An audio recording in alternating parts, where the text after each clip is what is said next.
Hello everybody, this is WarStory video blog. This is a famous book about etched dress bayonet. And here is the author of this book, Wayne Techet. Hello Wayne. Hello, how are you? Fine. How are you? How was your show? It was a very good show. It was a very good show for me. I looked around the entire room and I found a couple of beautiful pieces in here. Not too many, because a lot of these are very, very rare to find. That's interesting. And one of the ones that I did find was this one right here. Interesting motif. With anti-tank It's an cannon. anti-tank, and it has a machine gun crew on one side, and then on the other side is the FW Holler 3 scene pattern. It has a tank coming over the hill. Here, I'll sit it down. Yeah, it's better. Yeah, a tank coming over the hill, an artillery crew, and a machine gun crew. Here is a tank, artillery, and machine gun crew. You can see it on the screen. It's a little bit larger over here. This That's the large one. That's the small one. And the large one is for privates? Yeah, those were for enlisted men, and the short ones were for NCOs. For The NCOs. under-officers. Under officers, right. These were for enlisted men, and the short ones were for NCOs. And there is an interesting detail that you wrote in your books, that NCOs, under-officers, got smaller panels. Yes, if you compare the panels between this and this one, you'll find an extra bookend on this one. And the smaller ones don't have that bookend. Yeah. You can see. Yeah, that's So interesting. actually, the enlisted man actually got more for his money than the NCO. Because everybody knows that German soldiers purchased ordered for their own money. Oh yes, these were private purchase pieces.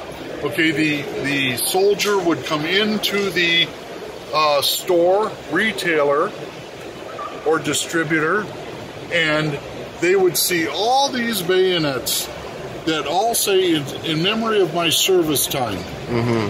And they would buy these, put them in their scabbards, of course, and wear them to a movie show or a dance, or take their girl out somewhere, and they really appreciated having these things. Of course, they lost the war, which I'm sure they didn't think about when they were buying these things. Okay, so consequently, these ended up in piles of different items in the town square, and they were picked over by the Allies for souvenirs. So it was the way why all these items came to United States. That's correct. Yeah. You see, there weren't many brought back by the Russians, because the Russians weren't allowed to have such things, and they had to throw them away. The same with England. In the United Kingdom, those guys weren't interested in souvenirs because their houses had been bombed by Germany and so on and so forth. Yeah, all they wanted to do was get home. Okay, but the Americans, on the other hand, are famous for liberating souvenirs. And that's what we did. And it started from First World War.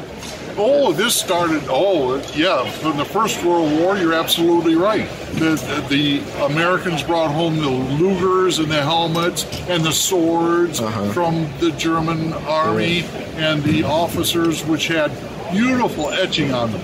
Beautiful etching.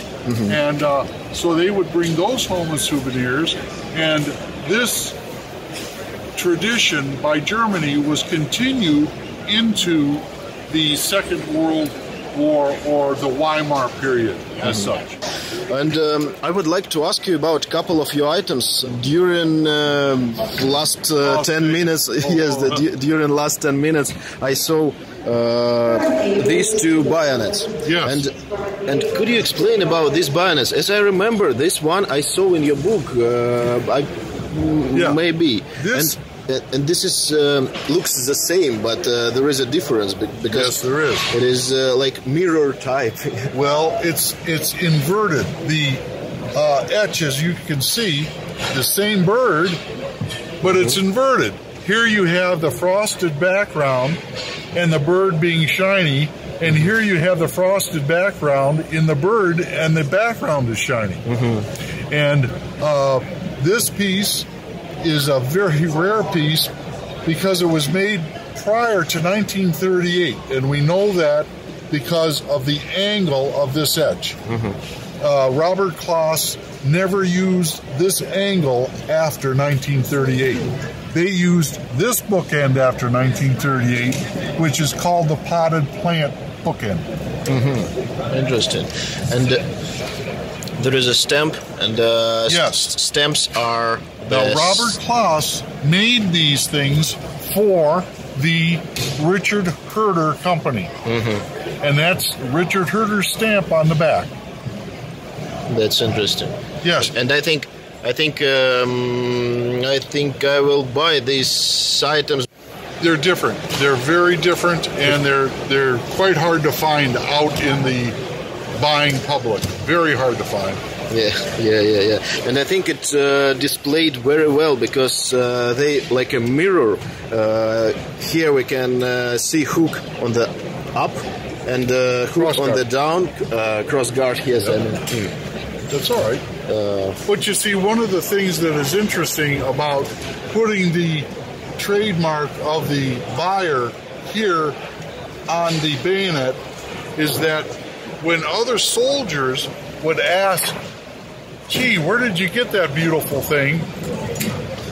The soldier that owned it could say the Richard Herder Company, and of course that would give them more business. That's really nice display you have. What is your favorite items? What is your favorite item on your display? One of the nicest pieces I have ever owned is this one right here. This item, I believe, was made by the F.W. Holler Company. And it was made specifically for Herbert Fleichenberg. Now, Herbert Fleichenberg was also a distributor in Zollingen. Okay, and Herbert Fleichenberg ordered this special order piece so that he could put the piece, maybe hang it over his display of bayonets so that the soldiers could see them in the store.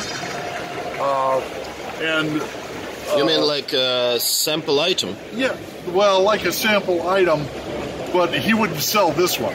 No, it would be for the others. Yeah. Okay, and it has a beautiful staghorn drip.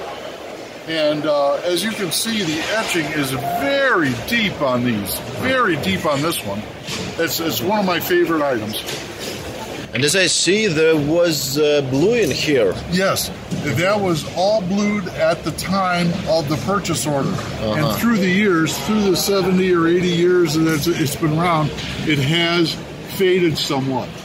But you can still see the remnants of the blued name in the center. Yeah. And this one is a type for Gebersjäger regiments, for Jägers, or everybody can... No, this was just a ploy to get the soldiers to come in to buy these. You know, this was a one-of-a-kind special bayonet. Okay, thank you very much. And this is something special here, maybe second one? Oh yeah, this one is a special. It's a one-of-a-kind piece. Yeah, and there is a name here. Yes, Willie Hoford. And also is a stag grips. Stag grip. Now the stag grip was optional. Most of the stores that the soldiers would go into and buy these had stag grips from other companies in the back room. And a good salesman would say to these soldiers, would you like a stag grip? It's only 4 Reichsmarks more. So the soldier would certainly say, absolutely. So the store owner would go in the back room, take out the Bakelite grip, and replace it with Staghorn. And it was a marvelous concoction to get people to spend more money. Okay, thank you very much. That's you're very welcome. And you can see the Eichhorn trademark. Yeah. Here on the blade. Yeah. And I have one more question for you. Okay. How do you transport your items? How do you store it? Well, is it better to put it on the scabbard? In the scabbard? For me, not. I never. And I've been doing this for 40 years. I have never put an etched dress bayonet back into the scabbard after I've taken it out. What I do, in transportation, I just put the scabbard in the back of a padded case. And bayonet inside the case. Bayonet is inside the case, but for display purposes, if you like to, you can display them like this, but always keep the scabbard separate. Well, this one happens to have, this was a special order item, the Herbert Fleichenberg, and you can see how it has a police troll. And you can see the beautiful blue scabbard. Yeah, it's blue and is much rarer than painted. That was a special order, so they did, a lot of money in this, and it has a nice frog. But I've never put it back into the scabbard. Okay, thank you for idea how to store it. Oh, you're welcome. You're very welcome. Okay, thank you for your explain. Thank you very much. You're very welcome, and have a good day. Have a good day and have a safe trip home. Yeah, thank you. Okay, bye.